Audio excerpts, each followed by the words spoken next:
So the purpose of this video is to give a bit of an explainer around the concept of splitting your lending. So quite often, if people want to have a fixed loan in place, there's some important considerations because fixed loans have very limited capacity to take extra repayments.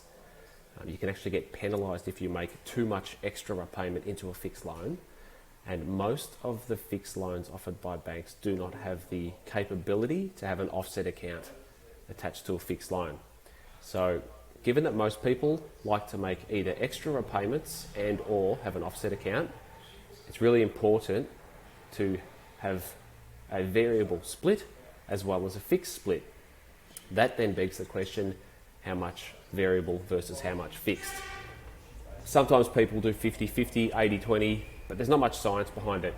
We really like to encourage people to think about what the purpose of splitting the loan is, and that then helps drive towards a good amount in the variable split. So if you think back, the variable split is there to capture extra repayments and also the offset account. So the variable account, the variable loan split needs to be large enough to capture whatever your offset account might peak at during your fixed loan term, and also has to be large enough to take on extra repayments that you want to make during your fixed loan. So it's a bit of a confusing topic, but I've got this spreadsheet here and I'll go through a worked example, but really I'd sit down with clients and we do this based on their situation and it makes a bit more sense. But I'll work through it here. So if the total lending is $1 million at the start, before we start talking about splitting it or anything like that, and we're going to be fixing for 2 years, I like to take a step back and think, okay, how much money are you going to have in the offset account from day one? So at settlement, you might leave yourself a rainy day amount of $20,000 in your back pocket, so that your starting balance in your offset from day one is $20,000. You've then thought about your budgeting and thought, well, we probably want to make extra repayments every month towards our loan of $500.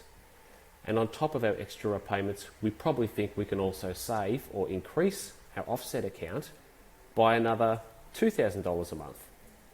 So if you're going to have a starting offset balance and you want to make extra repayments and you're going to increase your offset account over the next 2 years, that's in the scenario I went through, that's a total of about $80,000. And then just to be safe, to add in a little bit extra for purposes of having a buffer, consider adding another $20,000 to the variable. So under that mix of circumstances, you might want to have a variable split of around $100,000. That way, you know you've got enough money in your variable split to capture offset account and extra payments. Then the rest of it is the fixed amount. So it's a bit more science as opposed to just doing an 80% or 20% mix or 50-50.